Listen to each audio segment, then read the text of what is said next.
इस ट्यूटोरियल में हम लोग रिवील ऑल के बारे में पढ़ेंगे कि रिवील ऑल क्या है। मेरे पास यहाँ पे एक फ़ाइल ओपन है और this is a fire image. मैं इमेज में जाऊँगा और यहाँ पे हमारे पास है एक option which is reveal all. मैं इस पर क्लिक करता हूँ तो कुछ भी नहीं हो रहा,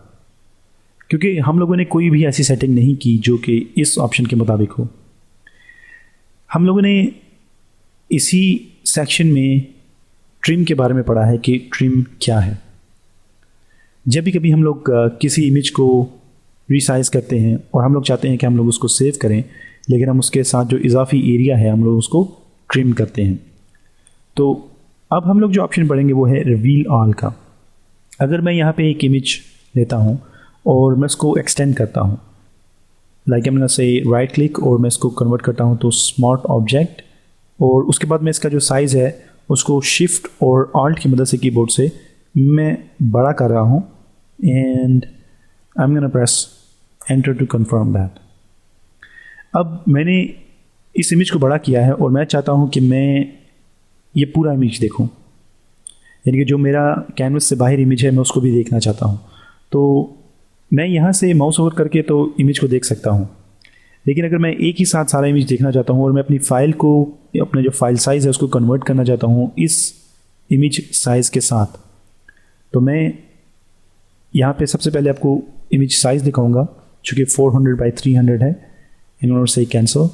और इमेज रिवील ऑल पे क्लिक कीजिए। ऑटोमेटिकली हमारी जो फाइल है उसका जो साइज़ है वो 450 हो गया है और उसकी जो हाइट है वो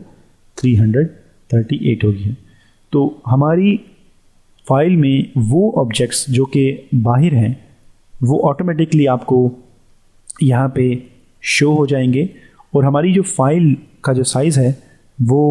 ऑटोमेटिकली इतना हो जाएगा, जो ऑब्जेक्ट्स हमारे बाहर हैं जितना साइज़ उनका है ऑटोमेटिकली हमारी फाइल का जो साइज़ है वो उतना हो जाएगा। उसी रिव्यू तो आप लोग देखेंगे कि उसने ऑटोमेटिकली जो कैनवस से बाहर ऑब्जेक्ट था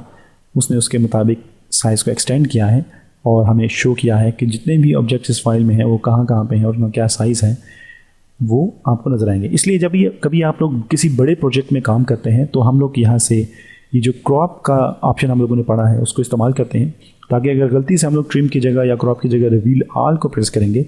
तो हमारी जो फाइल है वो हो सकता है कि बहुत बड़ी हो जाए। और अगर आप लोगों को रिवील ऑल के बारे में नहीं पता या ट्रिम और क्रॉप के बारे में नहीं पता तो आप लोगों के लिए काफ़ी मुश्किल हो सकती है। इसलिए हम लोगों ने एक स्टडी के लिए रिवील ऑल, ट्रिम, क्रॉप के बारे में स्टडी किया है कि क्रॉप और ट्रिम में क्या फ़र्क है और रिवील ऑल और ट्रिम और क्रॉप में क्या फ़र्क है। So this is reveal all, that how you can